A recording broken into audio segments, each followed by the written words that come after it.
وعن عرباص بن سارية رضي الله تعالى عنه قال صلى بنا رسول الله صلى الله عليه وسلم ذات يوم فأقبل علينا بوجهه فوعظنا موعظة بليغة ظرفت منها العيون ووجلت منها القلوب فقال رجل يا رسول الله كأن هذه موعظة مودع فأوصنا فقال أوصيكم بتقوى الله والسمع والطاعة وإن كان عبدا حبشيا فإنه من يعش منكم بعدي فسيرى اختلافا كثيرا فعليكم بسنتي وسنة الخلفاء الراشدين المهديين تمسكوا بها وعضوا عليها بالنواجذ وإياكم ومحدثات الأمور فإن كل محدثة بدعة وكل بدعة ضلالة أو كما قال عليه الصلاة والسلام সকলে কালিমাতুশ শুকর পড়ি বলি আলহামদুলিল্লাহ। মুআজ্জাজ হাজিরিন কিরাম, আমরা আগে জুমাগুলোতে যে আলোচ্য বিষয়ে ছিলাম যে পৃথিবীর শুরু থেকেই হক এবং বাতিলের দ্বন্দ্ব চলমান। যখন আল্লাহ পাক রব্বুল আলামিন মানুষ সৃষ্টি করেছেন, তার এগেইনস্টে শত্রু হিসেবে শয়তান দাঁড়িয়ে গেছে। সেই থেকেই মানুষের বিরুদ্ধে শয়তানের শয়তানিয়াত, শয়তানের চক্র, শয়তানের বিরোধিতা চলছে। এই পৃথিবীতে আল্লাহ পাক রব্বুল আলামিন মানুষকে পাঠিয়েছেন।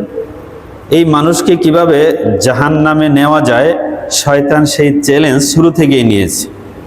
লা আকুদান্না সিরাতাকাল মুস্তাকিম, শয়তান শুরু থেকেই বলেছে যে মানুষের সিরাতে মুস্তাকিমের মাথায় আমি বসে থাকব, তারা কিভাবে জান্নাতে যায় আমি দেখব, তাদেরকে জাহান্নামে নেওয়ার জন্য মরণপণ চেষ্টা আমি করব।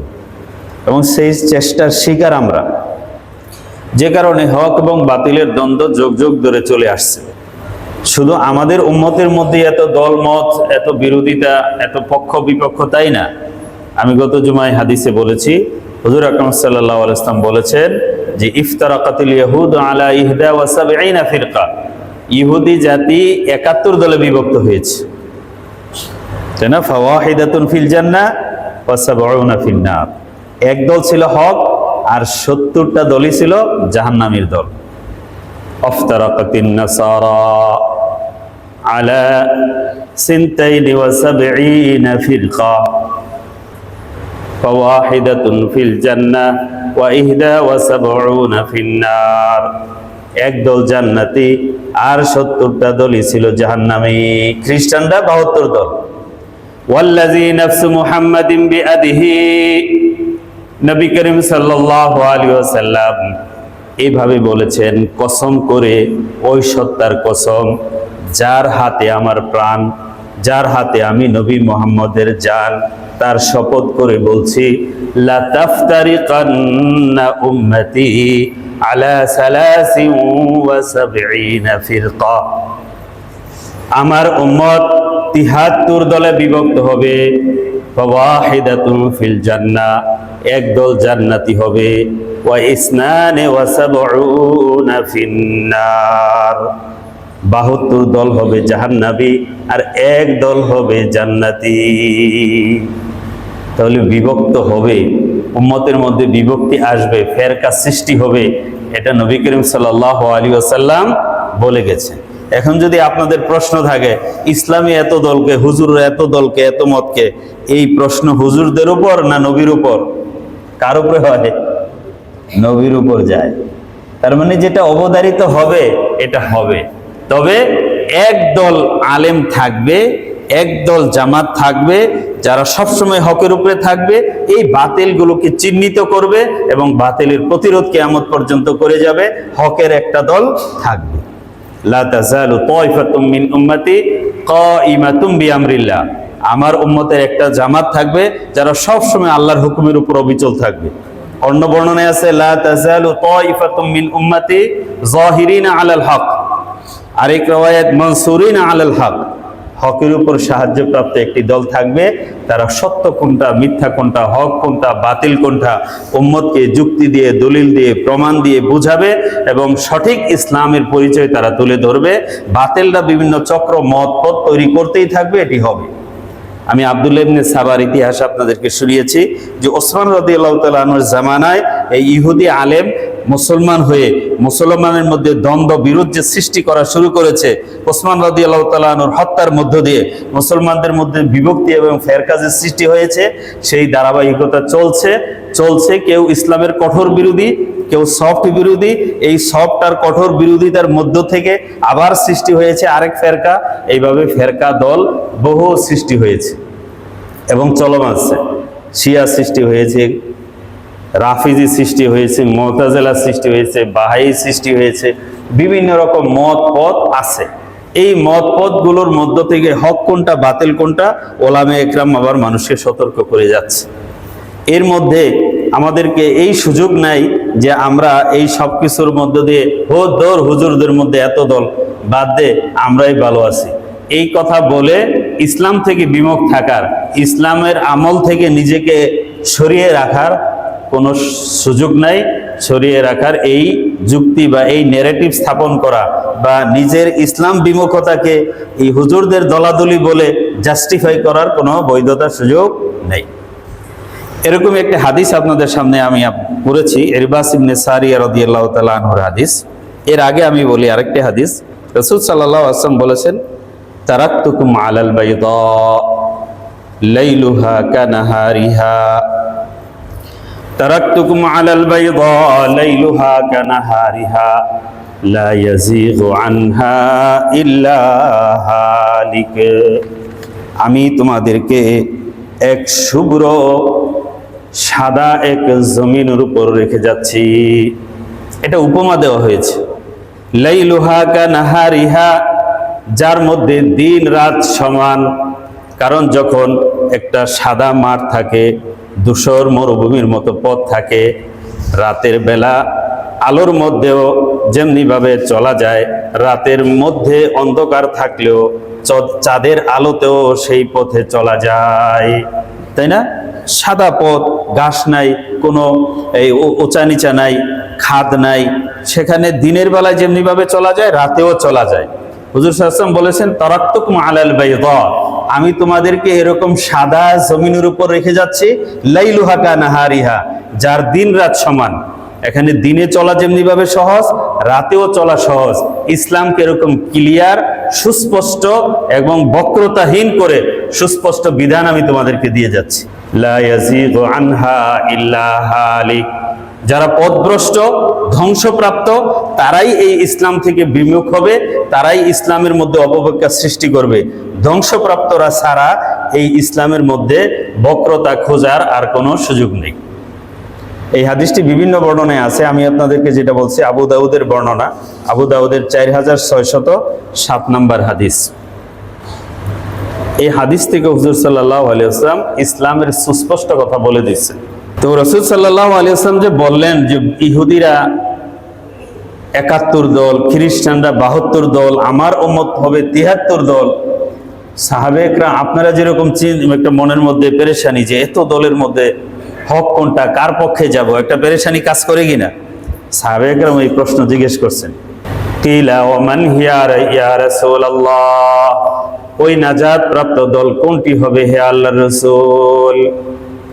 হুজুর আকরাম সাল্লাল্লাহু আলাইহি ওয়াসাল্লাম বলেছেন, আল জামাআ, যারা জামাআতের সাথে থাকবে, সমষ্টির মধ্যে থাকবে, ঐক্যবদ্ধ থাকবে, তারা হলো নাজাত প্রাপ্ত দল। ওই জামাত কোনটা, এর ব্যাখ্যা আবার তিরমিজি শরীফে আরো ক্লিয়ার করে বলা হয়েছে।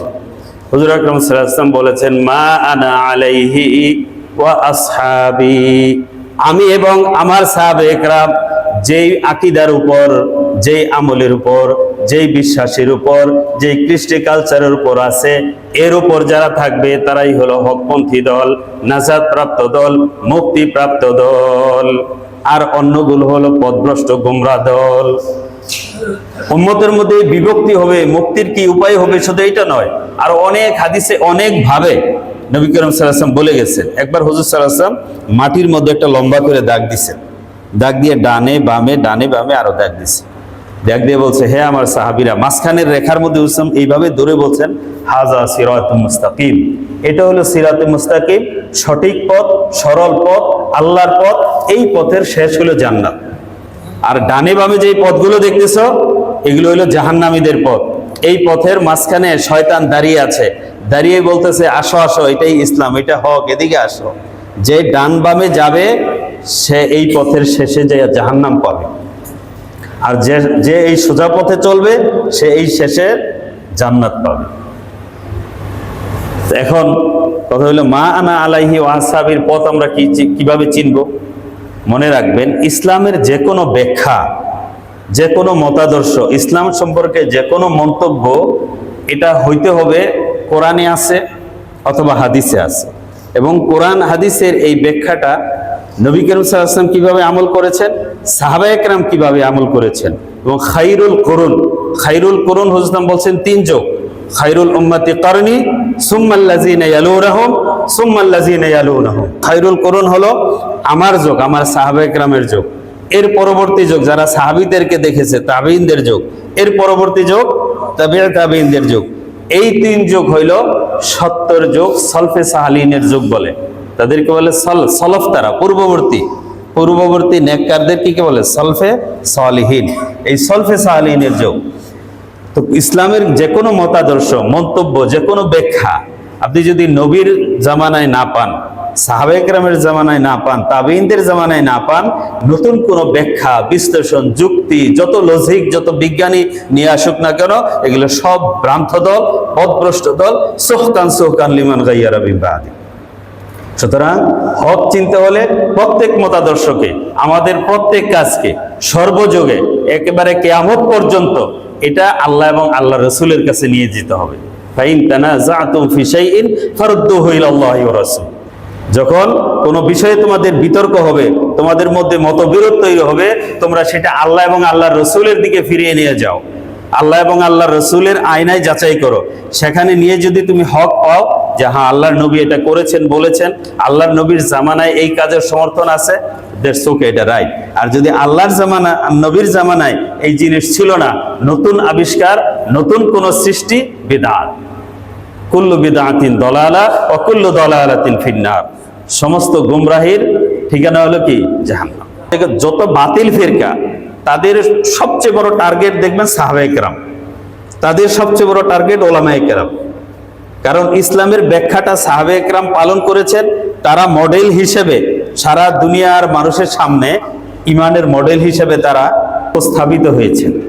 এজন্য আল্লাহ বলছেন, আমিনু কামা আমানান নাস। এই মানুষগুলো যারা ঈমান এনেছে, যেমনিভাবে ঈমান এনেছে তাদের মতো ঈমান আনো। রাদিয়াল্লাহু আনহুম ওয়া রাদওয়ান। তাদের প্রতি আল্লাহ খুশি, আল্লাহ তাদের প্রতি খুশি। উলাইকাল্লাযীনা ইমতাহানাল্লাহু কুলুবাহুম লিত্তাকওয়া ফাইন আমানু বিমিসলি আমানতুম বিহি ফাকাদ ইহতাদাও। সাহাবায়ে কেরামের শান, মান এবং মানার বিষয়, এটা আরেকটা টপিক, চাই আলাদা জুমা ইনশাআল্লাহ আলোচনা করব। তো এই জিনিসটা মনে রাখবেন, যে কোনো বাতিল ফিরকা তাদের টার্গেট সাহাবায়ে কেরাম, তাদের টার্গেট থাকে ওলামায়ে কেরাম। আলেম এবং সাহাবীদেরকে গালি এজন্যই তারা দেয়, কারণ ইসলামটা তাদের মধ্যে আসছে। এই শ্রেণীটাকে যদি বিতর্কিত করা যায়, তাদের থেকে যদি মানুষকে বিমুখ করা যায়, তাহলে অন্ধকারে ঘোলা পানিতে মাছ শিকার করা সহজ হবে। আর যদি আলেমদের কাছে মানুষ যায়, তাদের ব্যাখ্যা নেয়, সাহাবায়ে কেরামের জিন্দেগির থেকে যদি মানুষ সমাধান নেয়, তাহলে কিন্তু গুমরাহি, কোনো পথভ্রষ্টতার জাল আর বিছানো মানুষের মধ্যে সম্ভব হবে না। এই জন্য সমস্ত বাতিল ফেরকা আলেমদের টার্গেট করে, সাহাবায়ে কেরামকে টার্গেট করে। এই মূলনীতিটা মাথায় রেখে, এটা রাখার পরে আমি হাদিসটা যেটা পড়ছে এটার অর্থটা বলি। আন ইরবাস ইবনে সারিয়াহ রাদিয়াল্লাহু তাআলা আনহু قال